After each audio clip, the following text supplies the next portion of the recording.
السلام عليكم ورحمة الله تعالى وبركاته. أحمد حمدا كثيرا طيبا لمن جعلنا في أمة حبيبنا محمد صلى الله عليه وسلم. الصلاة والسلام على أشرف المرسلين وعلى آله وصحبه ومن تبعهم بإحسان إلى يوم الدين. أما بعد، فقد قال الله تعالى في القرآن العظيم وفي الفرقان المجيد: وأعوذ بالله من الشيطان الرجيم بفضل بسم الله الرحمن الرحيم. لا تحزن إن الله معنا صدق الله العظيم. وقال نبينا وحبيبنا محمد رسول الله صلى الله عليه وسلم: عليك بالهجرة فإنه لا مثل لها، أو كما قال عليه الصلاة والسلام. رضينا بالله ربا وبالإسلام دينا وبمحمد صلى الله عليه وسلم نبيا ورسولا وبشيخنا محي الدين عبد القادر الجيلاني قدس الله سره العزيز شيخا ومرشدا. اللهم اجعلنا في الدنيا والآخرة من أهل ولايتك يا رب العالمين. آمين. அளவற்ற அருளாளனும் நிகரற்ற அன்புடையவனுமாக ஏகோடும் அல்லாஹ்வின் பெயரை கொண்டு ஆரம்பம் செய்கின்றேன்.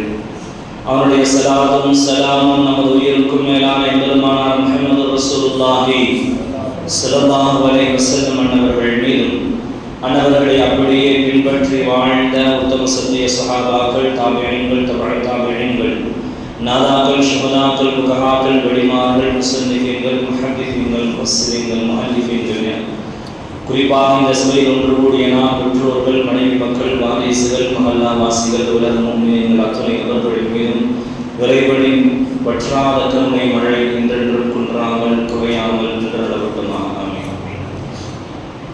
கண்ணியத்துக்குரிய அல்லாஹ்வின் நல்லடியார்களே, தீனுல் இஸ்லாம் சம்பூர்ணத்துவம் வாய்ந்தது. தீனுல் இஸ்லாம் மிகப்பெரிய அளவிலே மக்களுக்கு எல்லா விஷயங்களையும் சிறப்பாக வழிகாட்டுகிறார். அந்த தீனுல் இஸ்லாம் சொல்லித் தந்ததின் அடிப்படையிலே இந்த சமூகத்தில் புத்தாண்டுகள் என்பதும் ஒவ்வொரு வருடமும் பிறக்கக்கூடியதுதான்.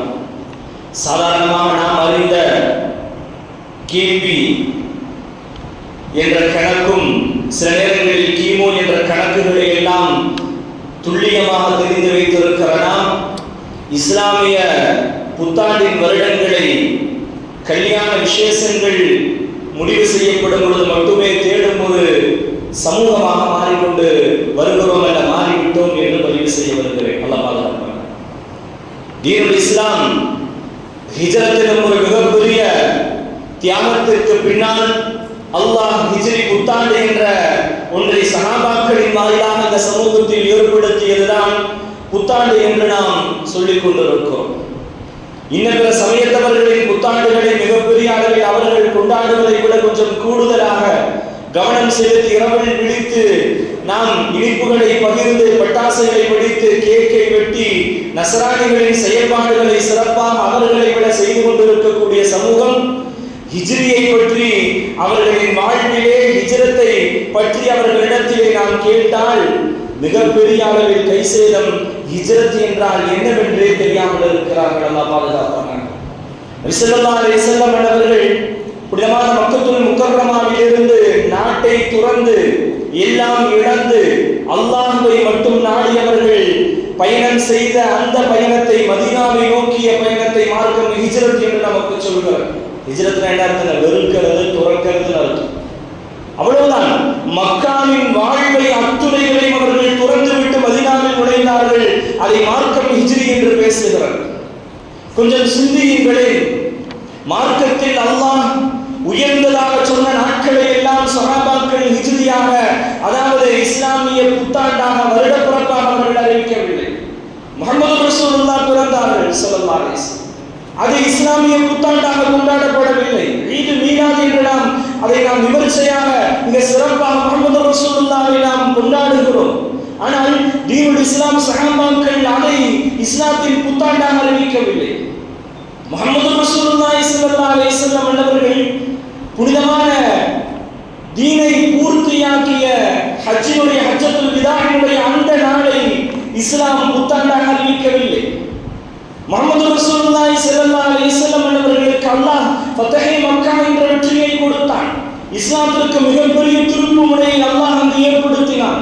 அப்படிப்பட்ட அந்த வெற்றியை தீனுல் இஸ்லாம் இஸ்லாமிய புத்தாண்டு என்று சொல்லவில்லை. மாற்றமாக அல்லாஹ் சஹாபாக்களின் வாயிலாக இந்த சமூகத்திற்கு புத்தாண்டாக கற்று தந்தது நாயகம் ஸல்லல்லாஹு அலைஹி வஸல்லம் அவர்களின் ஆக மோசமான சிரமத்தை தான். சிந்தியுங்கள், சிந்திக்க வேண்டும்.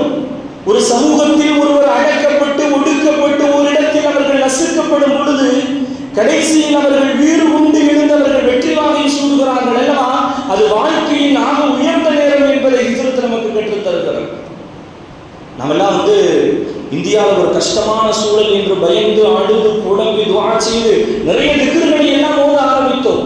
இப்பொழுது கொஞ்சம் மகிழ்ச்சி ஏற்பட்ட உடனே அது கொஞ்சம் பின்னடைவை சந்தித்திருக்கிறோம் என்று பதிவு செய்கிறேன். அல்லாஹ் பாதுகாப்பானாக. இபாதத்துகளில் அல்லாஹ் இஸ்திகாமத்தாக இருக்கும் நசீபை தருவானாக. முஹம்மது ரசூலுல்லாஹி ஸல்லல்லாஹு அலைஹி வஸல்லம் அவர்கள் நேசித்த புனிதமான மக்கத்துல் முக்கர்ரமாவில் இருந்து மதீனத்துல் முனவ்வராவிற்கு அவர்கள் செய்த பயணத்தை, அவர்கள் மேற்கொண்ட அந்த ஹிஜ்ரத்தை மார்க்கம் இஸ்லாமிய புத்தாண்டாக அறிவிக்கிறது என்றால் கொஞ்சம் சிந்திக்க வேண்டும். இது சாதாரணமான ஒரு விஷயம் அல்ல. இந்த தீனுல் இஸ்லாம் பல்கி பெருகி இன்று நாம் முஸ்லிம்கள் என்று அடையாளத்தோடு இங்கு அமர்வதற்கு அடிப்படை காரணம் ஹிஜ்ரத் என்று சொல்ல வருகிறேன். இஸ்லாமியர்களின் வாழ்வை முஹம்மது ரசூலுல்லாஹி ஸல்லல்லாஹு அலைஹி வஸல்லம் அவர்களோடு இருந்த அந்த சூழலை வாழ்வை மூன்றாக பிரிக்கலாம். ஒன்று, எப்படியாவது வாழ்ந்தர கூடாதாங்கிற ஆசையோட மக்கள் இருந்தாங்க. தீனுல் இஸ்லாமோட வாழணுமேங்கிற ஆசையோடு இருந்தாங்க. மதீனாவிலே அவர்களின் வாழ்வு போரும் பிரச்சனையும் எப்படியாவது ஒரு இஸ்லாமிய சாம்ராஜ்யத்தை சிறப்பாக அமைக்க வேண்டும் என்ற போராட்டத்தோடு வாழ்ந்தார்கள். மூன்றாவது வாழ்க்கை தீன் சம்பூர்ணப்படுத்தப்பட்டு மக்கத்துல் முக்கர்ரமாவின் வெற்றிக்கு பிறகு ஃபத்ஹே மக்காவிற்கு பிறகு ஒரு நிம்மதியான வாழ்வை அல்லாஹ் கொடுத்தான். முஹம்மது ரசூலுல்லாஹி ஸல்லல்லாஹு அலைஹி வஸல்லம் அவர்களுக்கு அல்லாஹ் மக்கா வெற்றியை கொடுத்த பிறகும் சஹாபாக்கள் அன்சாரிகளின் நிபந்தனைகள் ஒரு பக்கம், அல்லாஹ்வின் முடிவு என்பதுதான் நாம் சொல்ல வேண்டிய சரியான விஷயம். அல்லாஹ்வின் முடிவு முஹம்மது ரசூலுல்லாஹ் மக்காவில் அல்ல மதீனாவில் துணிவு கொள்ள வேண்டும் என்று அல்லாஹ் முடிவு செய்து விட்டான். முஹம்மது ரசூலுல்லாஹ் மதீனாவிற்கு சென்று விட்டார்கள். சிந்திக்கிறோம், ஹிஜ்ரத் என்பது வெறுமனே சாதாரணமாக 2024 கடந்து 25 என்று அல்ல. சாதாரணமாக தமிழ் புத்தாண்டை நாம் கொண்டாடும் விதமாக, இந்த சமூகத்திலே கொண்டாடப்படும் விதமாக இந்த மாதத்தை கடந்து இந்த மாதம் என்றல்ல. ஹிஜ்ரத் என்பது முஹம்மது ரசூலுல்லாஹி ஸல்லல்லாஹு அலைஹி வஸல்லம் அவர்கள் சிந்திய இரத்தத்தின் வெற்றி என்று சொல்ல வருகிறேன். முஹம்மது ரசூலுல்லாஹி ஸல்லல்லாஹு அலைஹி வஸல்லம் அவர்கள் மட்டுமல்ல, அன்னவர்களோடு இருந்த சஹாபாக்கள் சிந்திய இரத்தத்தின் வெற்றி என்று சொல்ல வருகிறேன். வரலாறுகள் பேசுகிறது, ஹிஜ்ரத் என்பது அது அதன் அஸ்திவாரம் தியாகம் என்கிறார்கள். அவர்களின் தியாகம் என்ற ஹிஜ்ரத்தின் வெற்றி சாதாரணமாக 1445 கடந்து 46 அடியெடுத்து வைக்கிறோம் என்று நினைக்கிற நாம் இதை சாதாரணமாக நினைக்க கூடாது. இந்த ஹிஜ்ரத்து கிடைப்பதற்கு அவர்கள் செய்த தியாகம், அவர்களின் உச்சகட்ட தியாகம், அல்லாஹ் அவர்களிடத்தில் இருந்து அவர்களின் உயிரை எடுக்கும் அளவிற்கு ஷஹீத் என்ற அந்த ஸ்தானத்தை அவர்கள் அடைந்து ஹிஜ்ரத்தை பெற்றுக் கொடுத்தார்கள் என்று சொன்னால் நிச்சயமாக இந்த வார்த்தை மிகையாக அது சரியாக பொருந்தும். முஹம்மது ரசூலுல்லாஹி ஸல்லல்லாஹு அலைஹி வஸல்லம் அவர்கள் மக்காவிலே வாழ்ந்தார்கள். கடுமையான ஒரு கஷ்டமான வாழ்க்கை, மிகவும் கடுமையான ஒரு வாழ்க்கை. வரலாறுகள் பேசுகிறது, ஹஸ்ரத் பிலால் ரலியல்லாஹு அன்ஹு எவ்வளவு கஷ்டங்கள் அவர்களுக்கு வாழ்க்கையில் கொடுக்கப்பட்டது. கண்மணி முஹம்மது ரசூலுல்லாஹி ஸல்லல்லாஹு அலைஹி வஸல்லம் அவர்களை கொண்டு ஈமான் கொண்ட ஒரு காரணத்தினால் சுடு மணலில் படுக்க வைக்கப்பட்டு பாறாங்கல்லை உச்சி வெயிலிலே அவர்களின் உடலின் மீது வைக்கப்பட்டு கொடுமைப்படுத்தப்பட்டவர்கள் என்ன சொன்னார்கள் தெரியுமா? அல்லாஹு அஹத். எவ்வளவு தியாகத்தின் தியாகம் அது! அந்த வார்த்தையில் எவ்வளவு கனம் இருக்கும் சிந்தியுங்கள். நாம் சாதாரணமாக அல்லாஹு அஹத் என்று சொல்கிறோம், ஆனால் அவர்கள் அந்த வார்த்தையை சொல்வதற்கு முழுமையான தகுதி பெற்றவர்கள். சொன்னார்கள் அல்லாஹு அஹத், அல்லாஹ் ஒருவன். தீனை விட்டுவிடு என்று சொன்னார்கள். முஹம்மது ரசூலுல்லாஹை திட்டுவிடு, உன்னை விட்டு விடுகிறேன் என்று சொன்னார்கள். நபியை திட்டுவதா உயிரை விடுவதா? உயிரை விடுகிறேன் என்றார்கள் சஹாபாக்கள். வரலாறுகளை பாருங்கள். கண்மணி நாயகம் ஸல்லல்லாஹு அலைஹி வஸல்லம் அவர்களோடு இருந்த சஹாபாக்களின் செயல்பாடுகளை சிந்தித்து பாருங்கள். முஹம்மது ரசூலுல்லாஹ் என்ற ஒற்றை நபருக்காக தீனுல் இஸ்லாத்தை உயிர்ப்பிக்க வேண்டும் என்பதற்காக வாழ்வின் உச்சகட்டமாக ஒருவன் கொடுக்க விரும்பாதது உயிரை. எல்லாத்தையும் கொடுத்துருவோம் ஒரு கட்டத்துல. உயிர் போயிடும். இப்ப நீ உன்னுடைய எல்லா செல்வத்தையும் பொத்தி பொத்தி பாதுகாக்கிறாங்க, எல்லா செல்வத்தையும் கொடுக்கவில்லை என்றால் உன்னை முடித்து விடுவேன் என்று சொன்னால் அத்துணைகளையும் கொடுத்து விட்டு உயிர் பிழைத்தால் போதும் என்று நினைப்போம். ஆனால் அந்த சஹாபாக்கள் தீனுக்காக உயிரை கொடுத்தார்கள். அதன் வெளிப்பாடாக அல்லாஹ் ஹிஜ்ரத்தை கொடுத்தான். ஹிஜ்ரத்தை நம்ம சாதாரணமாக நினைச்சிடக்கூடாதுங்க. ஹிஜ்ரத் என்ன செஞ்சது தெரியுமா? இஸ்லாமிய சாம்ராஜ்யத்தை கட்டமைத்தது, தீனுல் இஸ்லாத்தை பள்ளி பெருகச் செய்தது. இன்றளவும் நாம் இஸ்லாமியர்களாக இந்த பள்ளியில் அமர்ந்திருக்கிறோமே, இதன் அடிப்படையில் ஹிஜ்ரத் என்று நான் சொல்ல வருகிறேன். தீனுல் இஸ்லாம் மிகப்பெரிய அளவில் வளர்ந்து பல இடங்களில் சஹாபாக்கள் தீனுடைய வேலையை செய்தார்களே, அத்துணைகளுக்கும் அடிப்படை ஹிஜ்ரத். அந்த ஹிஜ்ரத் நமக்கு சொல்வது வாழ்வில் தியாக மனப்பான்மை வேண்டும், வாழ்க்கையில தியாக மனப்பான்மை வேண்டும். அன்னை சுமையா ரலியல்லாஹு அன்ஹா சாதாரண பெண்மணியா, தீனுக்காக முதலில் ஷஹீதாக்கப்பட்டவர்கள். கடுமையான சிரமத்திலே அவர்களும் கணவரும் மிகப்பெரிய அளவில் மோசமாக கொடுமைப்படுத்தப்பட்டார்கள். யாசிர் ரலியல்லாஹு அன்ஹு, அவர்களின் மகனார் அம்மார் ரலியல்லாஹு அன்ஹு, எல்லா நபர்களும் கடுமையாக கொடுமைப்படுத்தப்பட்டார்கள். இப்படியும் கிதாபுகளில் எழுதுகிறார்கள், யாசிர் ரலியல்லாஹு அன்ஹு அவர்களை தலைகீழாக கட்டி தொங்கவிட்டு நெருப்பை மூட்டி அவர்களின் உடலை மொத்தமாக கரித்து விட்டார்கள் என்று பேசுகிறார்கள். சுமையா ரலியல்லாஹு அன்ஹா சொன்னார்கள், அல்லாஹு அஹத், அல்லாஹ் ஒருவன், என்ன எடுத்துடுவார், என்ன எடுக்க முடியும் இடத்திலிருந்து? என் உயிரை கடந்து ஈமானை தொட முடியுமா? ஈமானை கை வைக்க முடியுமா?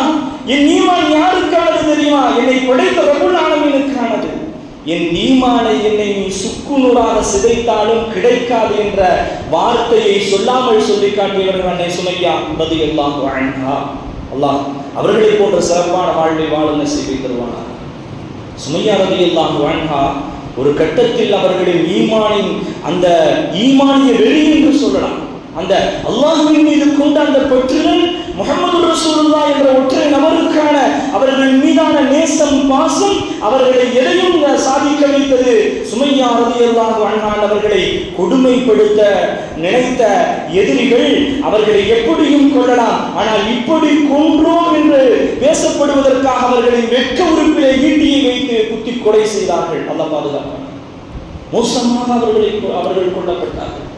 சுமையா ரலியல்லாஹு அன்ஹா அப்பொழுதும் சொன்னது, ரப்புல் ஆலமீன் ஒருவன் தான், அல்லாஹ் ஒருவன் தான். இவ்வளவு தியாகங்கள் ஒரு புறம் நடந்து கொண்டிருக்கிறது. முஹம்மது ரசூலுல்லாஹி ஸல்லல்லாஹு அலைஹி வஸல்லம் அவர்கள் பார்க்கிறார்கள். ஒரு கட்டத்தில் இதையெல்லாம் கடந்து ஊர்வாசிகள் சேர்ந்து முஹம்மது ரசூலுல்லாஹையும் ஒட்டுமொத்த இஸ்லாமியர்களையும் அடைத்து வைக்கிறார்கள். 3 வருடங்கள் யாரும் சாப்பாடு கொடுக்கக்கூடாது, யாரும் தண்ணி கொடுக்கக்கூடாது, யாருமே பேசக்கூடாது. காபாவில் கட்டி தொங்க விட்டார்கள் சீட்டை. முஹம்மது ரசூலுல்லாஹி ஸல்லல்லாஹு அலைஹி வஸல்லம் அன்னவர்களும் சஹாபாக்களும் ஒதுக்கப்பட்டு கடுமையான கஷ்டத்திலே வரலாறுகள் பேசுகிறது. இளைத்தடைகளை உண்டு அவர்கள் 3 வருடங்களை கழித்தார்கள். எந்த அளவுக்குன்னு சொன்னா, இலைகளை சாப்பிடும் கால்நடைகள் எப்படி புழுக்கைகளாக அவர்களின் அவற்றின் கழிவுகளை வெளிப்படுத்துமோ அப்படி சஹாபாக்களின் கழிவுகள் இருந்தது என்று சொல்லும் அளவிற்கு மோசமான சூழலில் தண்ணீர் இல்லாமல் உணவில்லாமல் சிரமப்பட்டார்கள் முஹம்மது ரசூலுல்லாஹி ஸல்லல்லாஹு அலைஹி வஸல்லம். இவ்வளவு கஷ்டத்தை அல்லாஹ் கொடுத்தான், ரப்பு தான் கொடுத்தான். ஏன் கொடுத்தான்? கொஞ்சம் சிந்திக்க வேண்டாம். பொதுவாக அஷத்துன் நாஸி பலாஅல் அன்பியா, நபிமார்களுக்கு தான் கடுமை கஷ்டமா இருக்கும், சோதனை கஷ்டமாக இருக்கும். நபிமார்களோடு சேர்ந்த நல்லவர்களான சஹாபாக்களும் சிரமப்பட்டார்கள். ஏன் இந்த கஷ்டம்? கொஞ்சம் சிந்திக்க வேண்டும். ஒரு கஷ்டத்திற்கு பிறகு அல்லாஹ் மிகப்பெரிய வெற்றியை வைக்கிறான். அந்த வெற்றியை எதிர்பார்த்து இந்த சமூகம் நடக்கும் பொழுது முஹம்மது ரசூலுல்லாஹ் ஹிஜ்ரத்தில் எதையெல்லாம் கற்றுக் கொடுத்தார்களோ அத்துணைகளையும் இந்த சமூகம் எடுத்து நடப்பது தியாகத்தின் வெளிப்பாடான ஹிஜ்ரத் நமக்கு கற்றுத்தரக்கூடிய முதல் பாடம் என்று சொல்ல வருகிறேன். என்னங்க வாழ்க்கையில கஷ்டப்பட்டுட்டோம், என்ன கஷ்டம் வந்து விட்டது? அதிகபட்சமாக என்ன தீனுக்காக நாம் கஷ்டத்தை அனுபவித்து விட்டோம்? வியாபாரத்திற்காக கஷ்டப்பட்டு இருக்கிறோம், குடும்பத்திற்காக கஷ்டப்பட்டு கொண்டிருக்கிறோம், நம்முடைய மற்ற துன்யாவின் வாழ்வுக்கான துன்யாவின் சூழலுக்காக சிரமப்பட்டு கொண்டிருக்கிறோம். எல்லா சிரமங்களையும் நாம் ஏற்றுக்கொள்கிறோம். ஆனால் தீனுக்காக சிறிது நேர சிரமத்தை கூட நாம் பல நேரங்களில் சகித்துக் கொள்வதில்லை. அல்லாஹ் உள்ளங்களில் மாற்றங்களை தருவானாக. சஹாபாக்கள் அப்படி வாழவில்லை. முஸஅப் ரலியல்லாஹு அன்ஹு வரலாறுகள் கேள்விப்பட்டிருப்போம். எப்படி வாழ்ந்தவர் தெரியுமா? அவரின் வாழ்வு சொல்ல முடியாத அளவிற்கு சிறப்பான வாழ்வு. அத்தர் போட்டு வந்தாருன்னா பெண்கள் அவரை பார்க்கறது வரிசையில் நினைப்பாங்க. முஸஅப் ரலியல்லாஹு அன்ஹு போடக்கூடிய அத்தர் ஆக உயர்ந்தது, அவர்களின் ஆடையாக உயர்ந்தது. மிகப்பெரிய செல்வங்கள், மிகப்பெரிய செல்வம் இருந்தது, மிகப்பெரிய பணக்கார குடும்பத்தை சேர்ந்தவர். வீதியில முஸஅப் ரலியல்லாஹு அன்ஹு வர்றாங்கன்னு சொன்னாலே பெண்கள் வரிசையில் நிற்பாங்க.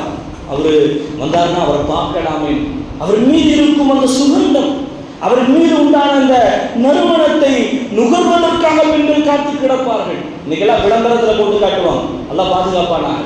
மிகப்பெரிய அளவில் அன்றைய காலத்தில் மிகப்பெரிய வறுமை வாட்டிய அந்த காலத்தில் முஸஅப் ரலியல்லாஹு அன்ஹு வருகிறார்கள் என்றால் வயது வந்த பெண்மணிகள், வாலிப பெண்மணிகள் அவர்களுக்காக காத்து கிடக்கும் நிலையிலே முஸஅப் ரலியல்லாஹு அன்ஹு வீதியில் நடந்து வருவார்கள். மார்க்கம் என்ன செய்வது? அவரை இஸ்லாத்தை ஏற்றுக்கொள்கிறார்கள். தாய் கண்டிக்கிறார், தீனை விட்டு வெளியே வந்துருன்னு சொல்றாங்க. அல்லாஹ் வஹது என்ற ஓரிரை கொள்கையில் நிலையாக இருக்கிறார்கள். தாய் வீட்டை விட்டு விரட்டி விடுகிறார்கள். அவ்வளவுதான், எல்லாம் தேவையில்லைன்னு விட்டுட்டாங்க. தீனுக்காக, அல்லாஹ்விற்காக, ரசூலுக்காக, இஸ்லாத்திற்காக எல்லாவற்றையும் தூக்கி எறிந்து விட்டு வந்து விட்டார்கள். வரலாறுகள் பேசுகிறது. முஸஅப் ரலியல்லாஹு அன்ஹு நடந்து வர்றாங்க, மேல ஒரு பெட்ஷீட், 72 ஓட்டை. வரலாறுகள் பேசுகிறது, 72 ஓட்டைகளோடு ஒரு பெட்ஷீட்டை, ஒரு துண்டை தன்னுடைய உடலில் போர்த்தி கொண்டு முஸஅப் ரலியல்லாஹு அன்ஹு மதீனாவின் குளிரிலே நடந்து வருகிறார்கள். சிந்தியுங்கள், மதீனாவின் குளிர் கடுமையானது. அல்லாஹ் மதீனாவையும் மக்காவையும் புனிதமான இடங்களுக்கெல்லாம் செல்லும் நசீபை விரைவாக ஆரோக்கியம் உள்ள காலகட்டத்திலேயே தருவானாக. அங்குள்ள எல்லா அமல்களையும் ஆரோக்கியத்தோடு செய்யும் நசீபை தருவானாக. மதீனத்துல் முனவ்வராவின் வீதிகளில் முஸஅப் ரலியல்லாஹு அன்ஹு 72 ஓட்டையோட பெட்ஷீட் போட்டு வரத ரசூலுல்லாஹ் பார்க்கறாங்க. யார் இந்த முஸஅப் தெரியுமா? முஹம்மது ரசூலுல்லாஹ் அழுகிறார்கள். இந்த முஸஅப் யார் தெரியுமா? இவருக்காக ஒரு காலத்தில் பெண்கள் இவரின் சுகந்தத்திற்காக, இவரின் ஆடையின் அலங்காரங்களை பார்ப்பதற்காக, இவரை பார்ப்பதற்காக வாலிப பெண்கள் வரிசையில் நின்ற இந்த முஸஅப் இன்று ஓட்டையான, கந்தலான, மோசமாக நாம் வெறுக்கும் அளவிற்கு உண்டான ஆடையை அணிந்து வருகிறார்கள் என்ற கருத்தை முஹம்மது ரசூலுல்லாஹி ஸல்லல்லாஹு அலைஹி வஸல்லம் அவர்கள் சஹாபாக்களுக்கு இடையில் சொல்லியும் சொல்லாமல் அவர்கள் அழுதார்கள் என்று சொன்னால் சிந்திக்க வேண்டும். தீனுக்காக அவர்கள் செய்த தியாகம் வரலாறுகள் பேசுகிறது. அவர்களின் வஃபாத்திற்கு பின்னால் அவ்வளவு உயர்ந்த வாழ்வை வாழ்ந்த முஸஅபிற்கு கஃன் போதுமானதாக அமையவில்லை. காலுக்கு வச்சா தலை வெளியில, தலையை மறைத்தால் கால் வெளியில.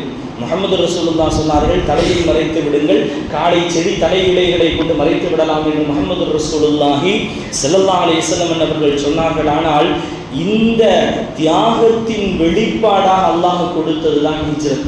இவ்வளவு தியாகத்தை அவர்கள் செய்தார்கள். தியாகத்தின் உச்சகட்ட வெற்றி என்ன தெரியுமா? தீன் உலகம் முழுவதும் பரவியது. உலகம் முழுவதும் அல்லாஹ் எத்தி சேர்த்தார். உலகம் முழுவதும் தீனுல் இஸ்லாம் மிகப்பெரிய அளவில் மிகப்பெரிய ஜோதியாக ஒளிர்ந்தது.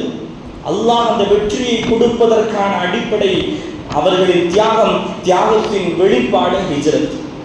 அந்த தியாக மனப்பான்மை இந்த சமூகத்தில் நிரப்பமாக நம்மிடத்தில் வந்துவிட்டது என்று சொன்னால் நிச்சயமாக சொல்வேன், சத்தியமிட்டு சொல்வேன், இந்த சமூகத்தை விட உயர்ந்தவர்கள் யாருமே இருக்க முடியாது. அல்லாஹ் குர்ஆன்ல பேசுவான், வலா தஹினு வலா தஹ்சன், கவலைப்படாதீங்கங்கறான். வேணாம் விட்டு வேண்ட கவலைப்படாதங்கறான். நம்மள சொன்னா வேணாம் என்று சொல்லுவோம் அல்லவா? அதை போன்று அல்லாஹ் சொல்கிறான், வலா தஹினு வலா தஹ்சனு, கவலைப்படாதீங்க, கவலையை தூக்கி எறிந்து விடுங்கள். வஅன்துமுல் அலௌன், நீங்கள் தான் ஆக உயர்ந்தவர்கள்.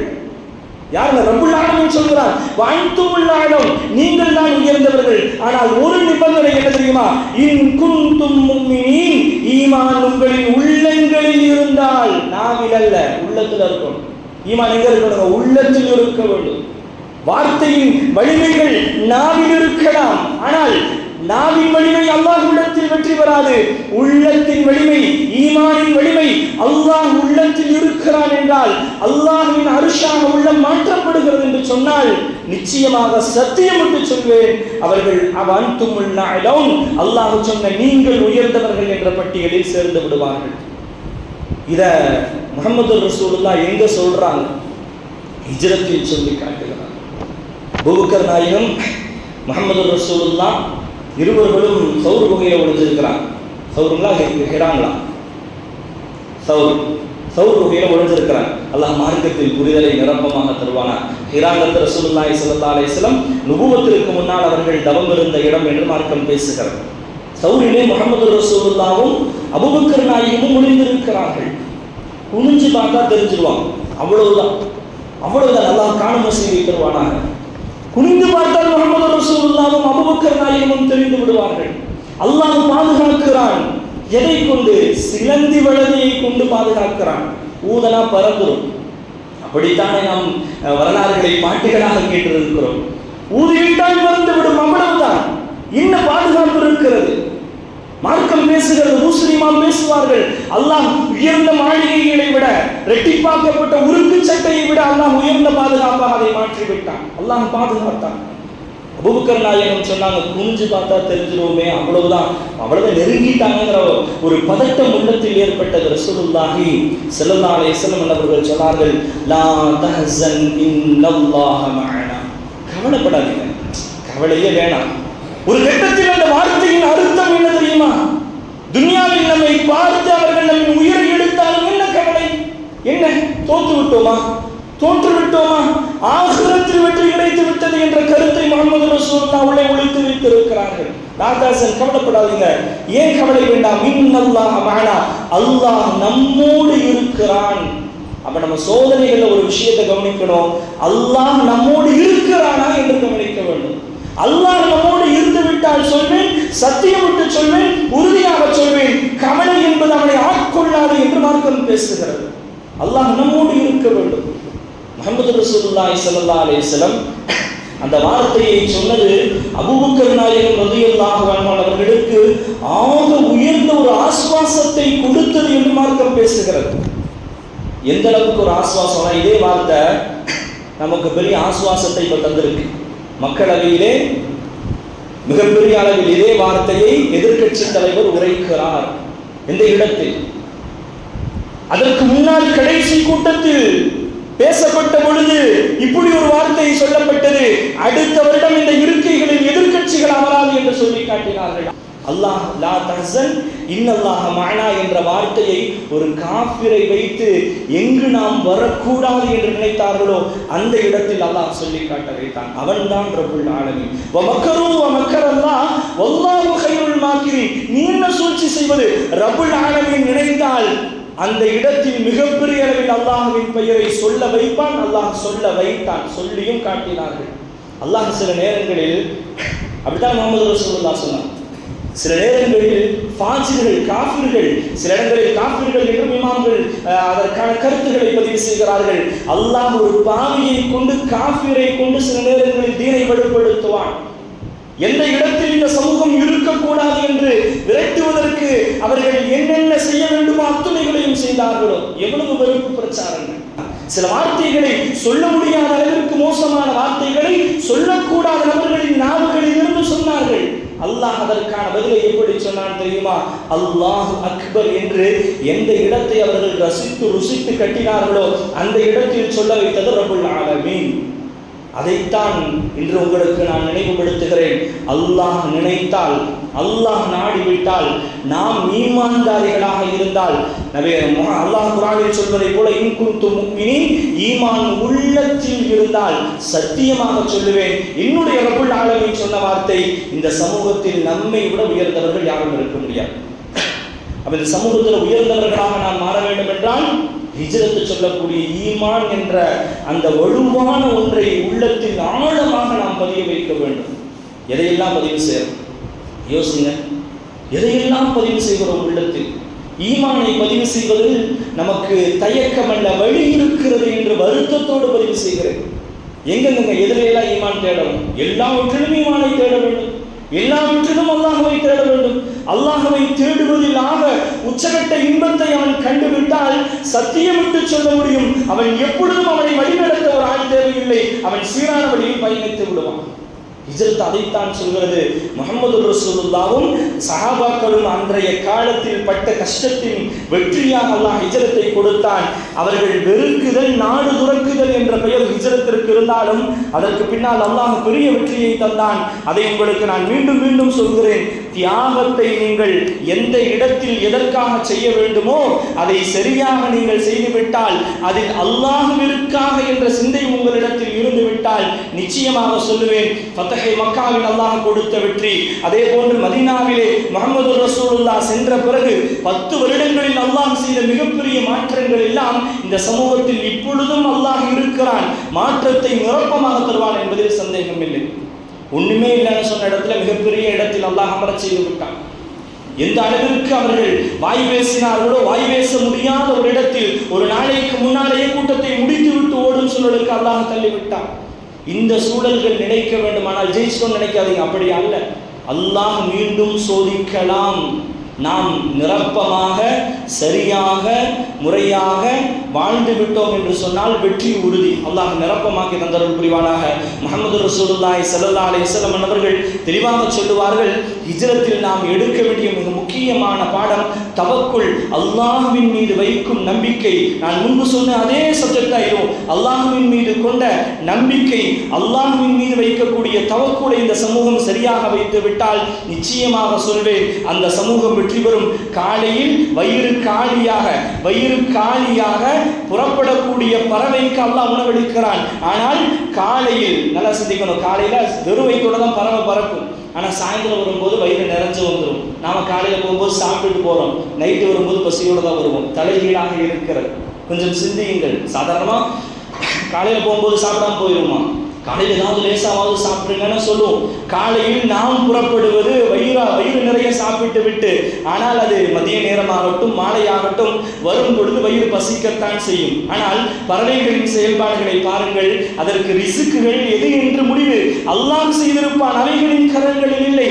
பசியோடு சென்ற அவைகள் மாலையில் அதனுடைய கூட்டிற்கு திரும்பும் பொழுது வயிறு நிறைந்து வருகிறது. முஹம்மது ரசூலுல்லாஹி ஸல்லல்லாஹு அலைஹி வஸல்லம் சொன்னார்கள், அந்த தவக்குல், அந்த பறவை என்ன இருக்கிறது என்று தெரியாது, என் ரப்பு இருக்கிறான் என்று அதற்கு தெரியும். அந்த நம்பிக்கையை சரியாக வைத்து அதன் பயணத்தை துவக்குகிறது. அல்லாஹ் வயிறு நிறைய அதனுடைய கூட்டிற்கு வந்து சேர்த்துகிறான் என்று சொன்னால், அதைத்தான் முஹம்மது ரசூலுல்லாஹ் சொல்லுவார்கள், பறவைகளை போன்ற தவக்குல் நம்மிடத்தில் வந்துவிட்டால் அல்லாஹ் நிச்சயமாக நமக்கு எல்லா வளங்களையும் தருவான். ரிஸ்க் என்றால் வெறும் உணவு மட்டுமல்ல, எல்லா வளங்களையும் அல்லாஹ் நிரப்பமாக தருவான். அந்த வளங்களை அல்லாஹ் தருவதற்கு இந்த சமூகம் அல்லாஹ் என்ற ஒருவனுக்காக எல்லாவற்றையும் இரண்டாவது இடத்தில் வைக்க வேண்டும். முதலில் யார்? அல்லாஹ். அல்லாஹ் என்ற ஒருவனுக்காக எல்லாவற்றையும் தியாகம் செய்யும் மனப்பான்மை. அல்லாஹ் என்ற ஒருவனுக்காக ஹய்ய அலஸ் ஸலாத் ஹய்ய அலல் ஃபலாஹ் என்று அழைக்கப்பட்ட உடனே என் ரப்புல் ஆலமீன் இடத்திலிருந்து எனக்கு அழைப்பு வந்து விட்டது என்று பள்ளிவாசலை நோக்கி ஓடி வரக்கூடிய மனநிலை நம்மிடத்தில் வந்துவிட்டது என்று சொன்னால் நிச்சயமாக சொல்வேன், அடுத்தடுத்த நம்முடைய செயல்பாடுகளை அல்லாஹ் சரியாக்குவான். எல்லாம் சீராக அமையும். அல்லாஹ் தஆலா வாழ்வை சிறப்பாக்குவானாக. எல்லா விதமான கைர் பரக்கத்துகளை தருவானாக. எல்லா விதமான வெற்றிகளையும் தருவானாக. அல்லாஹ் ஹிஜ்ரி புத்தாண்டுகளின் அந்த மகத்துவத்தை உணர்ந்து எதையும் ஹிஜ்ரி நமக்கு சொல்லித் தருகிறதோ அத்துணைகளையும் எடுத்து நடக்கும் நல்ல நசீபுள்ள நல்ல ஈமான்தாரிகளாக அல்லாஹ் அத்துணை நபர்களையும் வாழச் செய்வானாக. வஆஹிரு தஅவானா அனில் ஹம்துலில்லாஹ்.